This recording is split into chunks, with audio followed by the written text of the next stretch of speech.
ఐటీలో ఎంట్రీ కావాలా? Trainee software engineer గా అజా కోడింగ్ ట్యూటర్ లో 2 వీక్స్ ట్రయల్ పీరియడ్ లో వెంటనే చేరండి. నమస్తే, నేను Keshav. Welcome to Suman TV. Andhra Pradesh budget ప్రవేశపెట్టినటువంటి సందర్భంలో ఏ శాఖలకి ఎంత కేటాయించారు, అలానే సంక్షేమం విషయంలో కొన్ని పథకాలని ప్రత్యేకంగా ఈ ప్రభుత్వం చూస్తోంది. వాటికి నిధుల కేటాయింపులు ఎలా జరిగినాయి, ఈ అంశాలపైన విశ్లేషణ చూద్దాం. మనతో పాటు సుబ్రహ్మణ్యం గారు అనలిస్ట్ ఉన్నారు. సుబ్రహ్మణ్యం గారు నమస్కారం. నమస్తే సార్.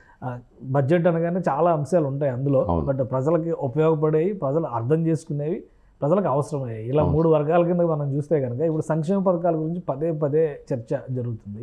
సో కూటమి ప్రభుత్వం కూడా గతంలో ఓన్లీ బటన్ నొక్కడం తప్పితే వేరే ఏ పని జరగలేదు, మేము ఇంకా డిఫరెంట్గా చేయబోతున్నాం అనేటువంటి మాట చెప్తూ ఈ బడ్జెట్లో సంక్షేమం పాయింట్ ఆఫ్ వ్యూలో చూసినప్పుడు ఓకే సార్, ఎలాంటి అలొకేషన్స్ జరిగినాయి, అలానే పవన్ కళ్యాణ్ గారు ప్రత్యేకంగా కొన్ని పథకాలని తన బ్రెయిన్ చైల్డ్గా ఆయన ఫోకస్ చేసే అంటే వాటిపైన ఫోకస్ ఎక్కువ ఉండాలి అనేటువంటి ప్రెషర్ ఎక్కువ చేశారు. ఆయన విపక్షంలో ఉన్నప్పుడు కూడా అదే విషయాలపైన మాట్లాడారు.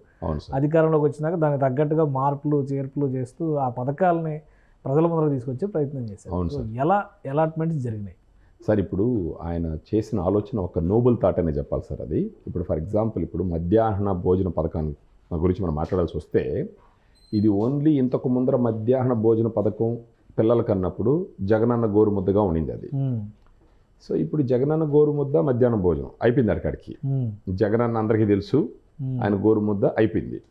ఇప్పుడు అలా కాకుండా పవన్ కళ్యాణ్ గారు తీసుకొచ్చినటువంటి ఒక విప్లవాత్మకమైన మార్పు ఏంటి అని అంటే, దాంట్లో ఒక వాల్యూస్ని ఎస్టాబ్లిష్ చేయటానికి పథకంతో పాటు పిల్లలకు కొన్ని విలువలు నేర్పించడానికి, చూసే ప్రజలకు కూడా కొన్ని విలువలు రావాలన్న ఆలోచన చేసిన దాంట్లో వచ్చినటువంటి ఆలోచనే డొక్కా సీతమ్మ గారి మధ్యాహ్న భోజనం పథకం అనేసి.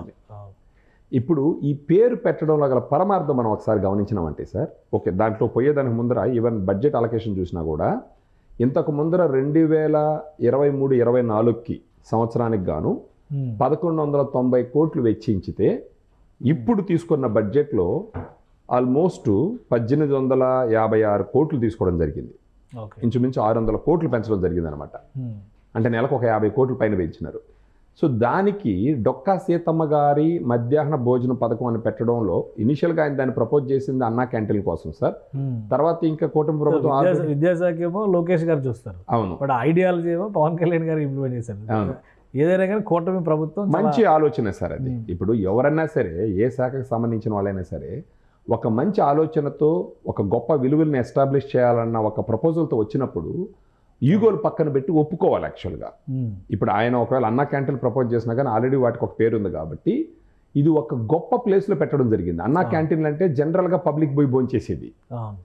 ఇప్పుడు డొక్కా సీతమ్మ గారి పేరు వచ్చేసి మధ్యాహ్న భోజన పథకం, అది కూడా విద్యార్థులకు పెట్టడం వల్ల ఇది చాలా ప్రాముఖ్యతను సంతరించుకునేది. కారణం ఏంటి అని అంటే, పిల్లల దశలో నుంచే వాళ్ళకి ఇంతకు ముందర చరిత్రలో మన తెలుగు వాళ్ళు పాటించినటువంటి విలువలని, గొప్పతనాన్ని గాన చెప్పడం జరిగితే వాళ్ళ ఆలోచన కూడా ఆ డైరెక్షన్లో పోయేదానికి అవకాశాలు ఉన్నాయి సార్. ఇప్పుడు ఫర్ ఎగ్జాంపుల్ మీరు చూసినారంటే, డొక్కా సీతమ్మ గారి చరిత్ర మీరు చూసినారంటే 1841లో మండపేటలో జన్మించినటువంటి ఆమె. వాళ్ళ నాన్న అనుపూడి భవానీ ప్రసాద్ గారు.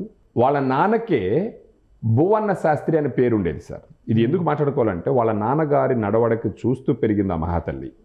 అదేవిధంగా రాజకీయాలకు అప్లై చేసినా కానీ మనం ఆరాధించే నాయకుడి ఆలోచన విధానము, మాట్లాడే తీరుని బట్టి మనం ఫాలో అవుతాం. ఇప్పుడు ఆ లెక్కలో చూసినారంటే డొక్కా సీతమ్మ గారు వాళ్ళ నాన్నగారికి ఆల్రెడీ భువన్న శాస్త్రి అనే పేరు ఉండింది. దాన్ని చూస్తూ పెరిగినటువంటి మహాతల్లి. ఒకానొక సందర్భంలో పక్కన లంకల గన్నవరంలో ఉండేటటువంటి డొక్కా ఈయన రాజన అదే పెళ్లి చేసుకున్నారు. ఆయన వచ్చేసి ఆయన బేసిక్గానే బాగా డబ్బున్న ఆయన జోగయ్య గారు, డొక్కా జోగయ్య గారు బేసిక్గానే బాగా డబ్బున్నటువంటి పంతులు, పెద్ద రైతు కూడా. ఆయన పక్క ఊరికి పోయేసి ఉపన్యాసాలు ఇచ్చేసి ఆ ఊరు గుండా పోతూ ఉంటే ఆయనకు ఆకలి పుట్టేసరికి ఇక్కడ ఎవరని చెప్పేసరికి భువన శాస్త్రి అని పేరు ఉండేటటువంటి భవానీ ప్రసాద్ గారి ఇంటికి పోవడం జరిగింది. అక్కడ ఆమె అనుపూడి సీతమ్మ గారు ఆమె చేసినటువంటి సేవలు, ఆమెలో ఉన్నటువంటి మంచి నడవడిక ఇతను చూసిన తర్వాత ఆయనకి మనసులో కలిగిన కోరిక ఏంటంటే, ఈవినిగాన మనం అర్ధాంగిగా చేసుకుంటే మన ఆలోచనలకు బాగుంటుందని చెప్పడం. తర్వాత వాళ్ళ నాన్న భవానీ శంకర్ గారు ఈయనకి ఇచ్చి మ్యారేజ్ చేయడం. ఆ తర్వాత ఈమె లంకల గన్నవరకు రావడం.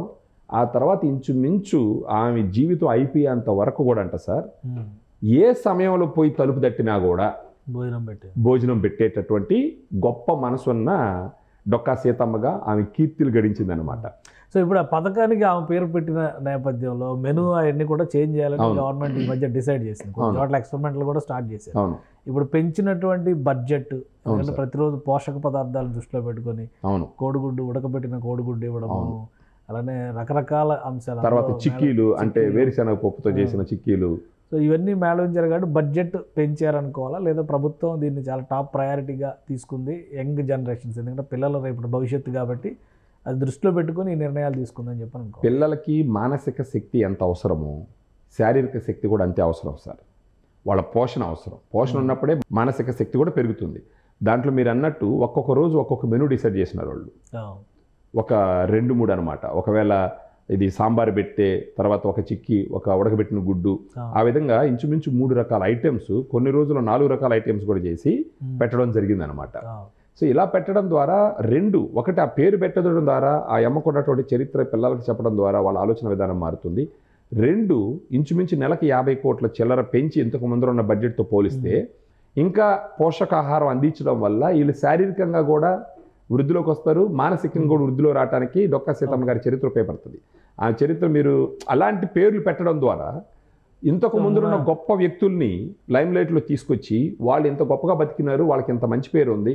అంతెందుకు సార్, మనల్ని బానిసలుగా చూడడానికి వచ్చినటువంటి బ్రిటిష్ వాళ్ళు ఆమె సేవలను గుర్తించి ఆమెను ఢిల్లీకి తీసుకురమ్మని చెప్పితే, ఇది నేను వచ్చి పబ్లిక్ ఇది కోసం చేయట్లేదు, నా మనస్తృప్తి కోసం చేస్తున్నానని చెప్పి సున్నితంగా ఆమె పోకపోయినా కూడా ఆమెకి కేటాయించినటువంటి కుర్చీలో ఆమె ఫోటో పెట్టి మరీ గౌరవించినారనమాట.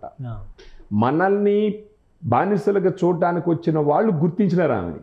కానీ ఇక్కడున్న ప్రభుత్వాలు గుర్తించుకుంటా వాళ్ళ ఇళ్లలో వాళ్ళ పేర్లు పెట్టుకోవడము, లేదా వాళ్ళ సొంత పేర్లు పెట్టుకోవడము, ఇలా తయారైనటువంటి నేపథ్యంలో పవన్ కళ్యాణ్ గారు లాంటి వాళ్ళు వచ్చి ఇవన్నీ కాదు, వాళ్ళ చరిత్రని జనాలకు చెప్పి వాళ్ళ ఆలోచన విధానం మార్చాలా అని తీసుకున్నటువంటి నిర్ణయం, ప్రపోజ్ చేసినటువంటి విధానం మీరు చూసినారంటే ఖచ్చితంగా దీన్ని అభినందించుకుంటా ఉండే పరిస్థితే ఉండదు సార్. యాక్చువల్గా ఇప్పుడు ఈ పథకాల విషయంలో చాలా వరకు ప్రభుత్వం ఈ ఫుల్ బడ్జెట్ ప్రవేశపెట్టే సందర్భంలో అటు పంచాయతీరాజ్ శాఖకి, ఇటు విద్యాశాఖకి ఎక్కువ కేటాయింపులు చేసింది. అవును సార్. రాబోయే రోజుల్లో ప్రాధాన్యత రంగాలుగా వీటిని గుర్తించినట్టుగానే మనం చూడాలా? ఖచ్చితంగా సార్. ఇప్పుడు చిరంజీవి గారు అదేదో సినిమాలు అన్నట్టు ఖైదీ నంబర్ 786 115 దాంట్లో అన్నట్టు ఈ టౌన్లు అనేది పల్లెటూర్లు పుట్టిన కొమ్మలు లాంటివి. ఇప్పుడు పల్లెటూర్లు బలోపేతం అయితే పల్లెటూరు నుంచి విద్యార్థి దశలో నుంచి పిల్లలు ఆలోచన విధానము, వాళ్ళ యొక్క శారీరక బలం పెరుగుతూ వచ్చి, అదిగా పంచాయతీ రాజ్ పరంగా పల్లెటూర్లు దృఢంగా ఉంటే, అంటే చెట్టుకు కొమ్మలు దృఢంగా ఉంటే ఆ మొదలు దృఢంగా లేకపోతే ఆ చెట్టు నిలబడదు కదా సార్. ఆ ఆలోచనతో పల్లెటూర్ల నుంచే అన్ని రకాలుగా బలవంతుల్ని చేస్తే అప్పుడు భవిష్యత్తు బాగుంటుంది అన్నది వాళ్ళ ఆలోచన సార్. అది ఎక్కువ పాపులేషన్ చూసినా కూడా రూరల్ పాపులేషన్ ఎక్కువ ఉన్నటువంటి సిచ్యువేషన్. అది కాకుండా మనది వ్యవసాయం మీద ఆధారపడినటువంటి ఒక దేశం. సో వాళ్ళ బాగు చూడకుండా ఇక్కడోళ్ళు బాగా చూసుకుంటే అప్పుడు ఏంటంటే కింద వేర్లు వదిలేసి పైన ఏదో చేయాలన్నట్టు ఒక ప్రయత్నం, అది నిలబడదు కూడా అది.